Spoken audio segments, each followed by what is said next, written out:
Burning stubborn belly fat after 50 is impossible. Well, not so fast. Today I want to cover 5 key exercises that will not only help you burn stubborn belly fat, but help you keep that fat off into your 50s and hopefully beyond. Plus I want to go through a client example of a guy in his 50s that utilized these exact methods to make an incredible fitness transformation. And by the end of the video, you're going to know exactly how to use these methods to get results for yourself. So if you're ready to lose some stubborn belly fat in your 50s, do me a favor and hit the like button and let's just jump right into things.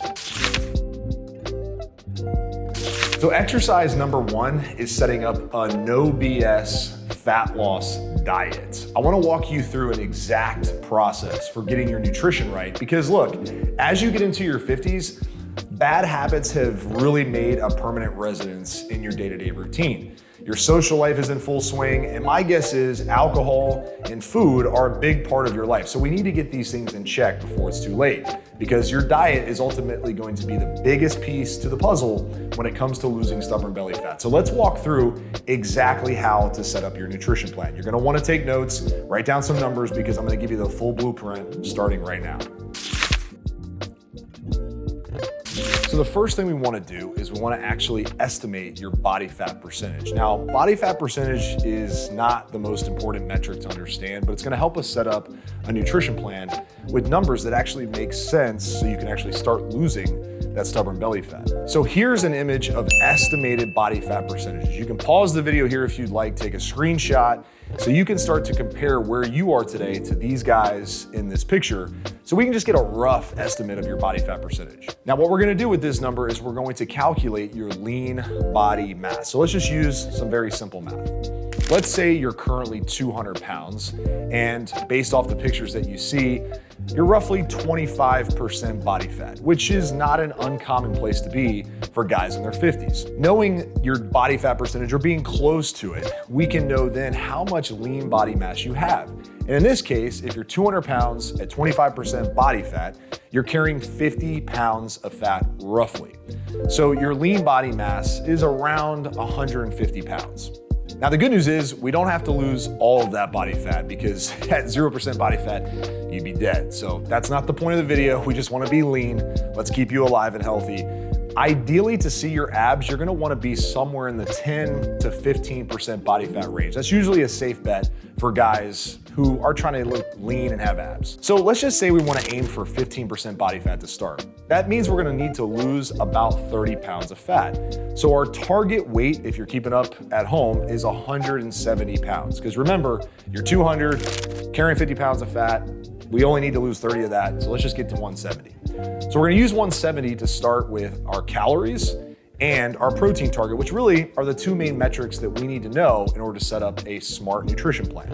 The first thing we're gonna do is we're gonna set your calories. So let's take 170 and we're gonna multiply it by 12. That puts you at 2,040 calories. This is gonna be a rather aggressive fat loss plan, but hey, you didn't come here for slow results. You came here for fat loss and stubborn belly fat. So let's start shredding. Now for your protein goal, because I said it's the second most important thing, we're gonna wanna be at about 1 gram per pound of goal body weight, but if you wanna go a little bit higher than that, that's completely fine.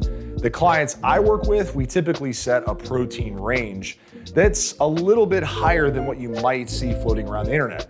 In this case, I would set your protein anywhere between 170 grams per day and 200 grams per day. This is really to keep you satiated and satisfied with your diet, so you're not craving all types of junk food, you feel full, and you're not really digging into the snack cabinet at night and losing all your progress. So knowing our protein target, we now know how many calories are coming from protein. In this case, it'd be about 680 to 800 calories just from protein. So that leaves us a good chunk, roughly 1,200 to 1,300 calories left to play around with for carbs and fat, which are just our fuel sources. Now, we don't need to get crazy detailed and go low carb or low fat just yet. The first step in losing stubborn belly fat is getting your protein and calories set and dialed in and consistent day to day.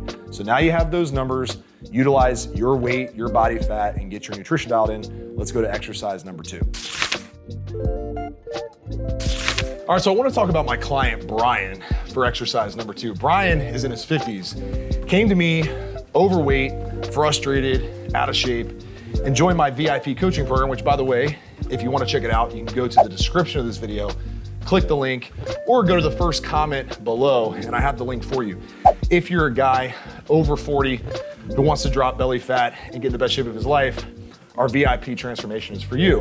Nonetheless, exercise number 2 is 12,000 to 14,000 steps per day.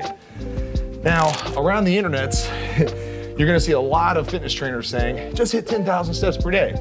And I won't tell you that they're wrong, because moving more throughout your day is a hack when it comes to losing belly fat. But here's the thing, we wanna burn a significant amount of calories without having to do double sessions of cardio, be on the Peloton for hours at a time, or go to your local spin class and just start sweating out all these calories. The easy way to do it is just to become a walking machine, all right? So with my client, Brian, when he joined our program, I didn't have him doing any kind of crazy cardio. I didn't have him lifting 6 days a week. He was lifting 3 to 4 days a week, but every single day, I had him go for a 30-minute walk in the morning and a 15-minute walk at night. And then every time he would eat a meal, which was 3 to 4 times a day, I'd have him walk for 10 minutes after his meal. Now, if this sounds like a lot of work, I'll just tell you right now, getting ripped is gonna come with some changes to your lifestyle, but nothing that's gonna be unsustainable or unenjoyable. We're just walking. We're not doing sprints. We're not doing CrossFit. We're just moving more with a purpose, because for every 10,000 steps that I walk per day, I'm burning another 600 calories every day.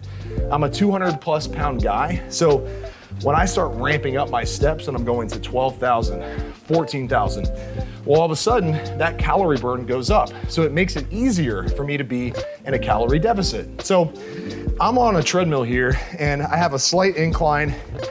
I'm walking at a roughly 2.5 to 3 miles per hour, just trying to get my heart rate up into what's called zone 2. For me, that's about 120 beats per minute to 145 beats per minute. And I'm just gonna walk here for about 30 minutes, but it's gonna help me get my steps for the day. And with Brian, as you can see in his before and after, he got in incredible shape just by implementing some of these changes that I'm gonna talk about throughout this video. And the biggest thing with his lifestyle change was just committing to more steps. So if you're not currently tracking your steps, start tracking them. Don't stop at 10,000, get 12 to 14,000 steps per day. Let's go to exercise number 3. Now these next 2 exercises are ones that you probably don't hear a lot if you watch a lot of YouTube videos or you scan the internet for fitness tips. So make sure you pay attention because these are game changers. So exercise number 3 is to lift smart heavy. What does that mean? Well, as you guys get older and you get into your 50s and beyond, you start to worry about things like injuries, and rightfully so, because you've now been alive longer, you've gone through more, you've probably had some injuries, some aching pains, some nagging little things that bother you to keep you out of the gym. But the last thing we want to do is not train smart heavy.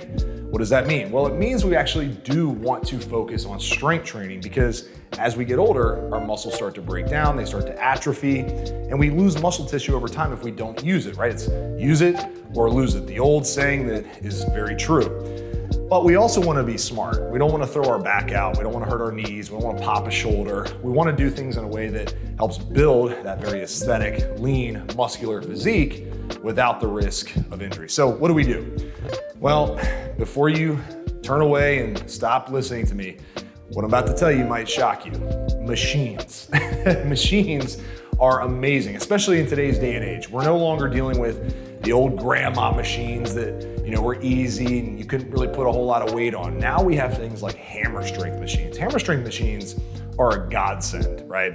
They're not the only thing we're gonna use, so don't panic. But for heavy lifting, things that maybe put our shoulder, like a shoulder press or a row, something that might put our back in a compromised position or a shoulder in a tough spot, we can use things like hammer strength machines and some of these other brands that are just amazing at allowing you to add a significant amount of weight while taking a lot of the risk out of the equation. And what's that risk? Well, stabilization, right? So if you're doing a bent over row with a barbell, you have to stabilize, right? Your core has to be tight, your lower back has to be tight, your glutes, your hips, everything has to be working to ensure you don't throw something out. But with a hammer strength machine, for example, you're leaning on a pad. The pad is giving you stabilization. So you can just focus on the back doing all the work. And you can add a ton of weight and get stronger over time, which leads to muscle, or at least muscle retention, which keeps your metabolism healthy, which helps support calorie burning throughout the day. And then as you lean down, you're actually gonna have a ton of muscle definition, right? So the last thing we wanna do is just get skinny fat. We don't wanna do a ton of cardio, a ton of light lifting, high reps, circuits, all that nonsense. We wanna go in the gym with a purpose, get strong on very key basic movements, and do it in a safe way. So lifting smart heavy is key. Now, what rep ranges do I recommend? Well, you might be shocked to hear this, but for my guys that I work with in their 50s, like the guy Brian I mentioned in our program, I actually have them train anywhere from 4 reps per set up to maybe 10 to 12. We rarely go past that because honestly, it just doesn't make a whole lot of sense from a science perspective. Sure, there are times we'll go heavier, or excuse me, we'll go higher rep, but most of the time we're in that 4 to 10, 4 to 12 rep range, working on getting stronger over time. Now, do we use other things outside of machines? Absolutely. I love dumbbells, I love barbells, I like kettlebells, but we use those for safer movements, things where we're not at risk for hurting something. Plus, a lot of guys in their 50s have to work around injuries, so it's a case-by-case thing. But I can tell you, because I use them too, and I'm almost 40, I love hammer strength machines. I love all the new equipment that's out there because, trust me, you're still able to build muscle using machines. So smart heavy lifting, exercise number 3. Let's go to exercise number 4. Exercise number 4 is to get your hormones evaluated on a regular basis. As we get older as guys, our testosterone starts to do some funky things. One of the worst things it does is it goes down. But testosterone is not the only hormone that matters. There's estrogen, there's your cholesterol, there's all sorts of vitamins and minerals you want to stay on top of. So the big thing here is just get your blood work done. I don't love giving blood. I mean, does anybody like a needle going in their arm? I speak for myself when I say I absolutely hate it. So I know it's not on the top of your priority list to do every 6 months, but I highly suggest you do it. Plus, there's some amazing telemedicine resources available nowadays. You have high-level expertise at your fingertips on the internet. We partner with some of the best in the game when it comes to making sure your hormones are dialed in.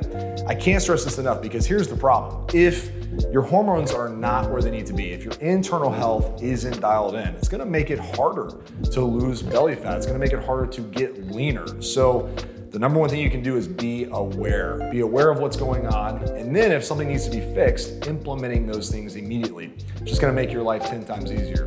This is not me telling you to go on TRT. TRT is awesome for guys who need it, for the guys who understand it, for guys who are willing to commit to the lifelong journey that is TRT. But it may not be for you. There's other ways to make sure your health is dialed in. So exercise number 4, and something you should put on your to-do list if it's not there already, get your blood work done, get your hormones fixed. Let's wrap this up with arguably the most important tip, exercise number 5. Before we get to exercise number 5, do me a quick favor, comment below, what is your top question when it comes to losing stubborn belly fat? I'll definitely answer it in the comments, but I may actually go in depth and answer it on a future video, so leave a comment right now. Final tip is to get a dog. No, I'm just kidding. Final tip is to have aggressive patience and the right timelines. What is aggressive patience? It's really simple. It's going all in on a transformation, right? We tell our clients in our program, look, I want you to be 100% 2 feet in, no looking back, go for it. You know, just because you're 50, it's not too late to be ripped and in shape. But you also have to be patient because you didn't get to where you are today overnight. You didn't get to where you are today in 3 months. It probably took you arguably years and maybe even decades to get to where you are. So have some patience. And the good news is it's not gonna take you as long as it took you to get out of shape to get into shape. No way, not if you follow what I'm telling you to do. So you gotta have the right timelines. What is the right timelines? Well, guys who do the things I listed out in today's video consistently over time, on average, at least in my experience, lose about 1 to 3 pounds of fat per week. This depends on a lot of things. How consistent you can be with your nutrition, how much you move every day. Are you hitting your steps? Are you hitting your calories? Are you lifting weights? Are you getting good sleep? Is your hormonal environment healthy? If those things are checked off the box, then it's not abnormal or out of the question to lose 1 to 3 pounds a week. So in your head, if you did the body fat test in the beginning, you understand where you are currently, you can start to map out a proper timeline. I always say though, even if you know exactly how much time you need to lose fat, it's a good idea to give yourself a little bit more time than expected. I would say at least 20% more than what you think it's gonna take. Okay, so your next step is to watch this video. I made a video a little while back about the best machines for guys over 40 to use in the gym, and that applies to you if you're in your 50s too. Go check that one out. I think it's a really, really valuable video. It's gonna give you a ton of workout ideas so you can start building a program that makes a lot of sense. Once you've done that, click the link in the description so you can actually chat with me or one of my coaches so we can have a conversation around what your goals are, what your plans are, what you want out of life, what you want your body to look like, so we can actually map this out for you in a really simple and easy to follow format. So go do that next. Make sure you like the video, and I'll talk to you soon. Life moves fast, make it count. Peace.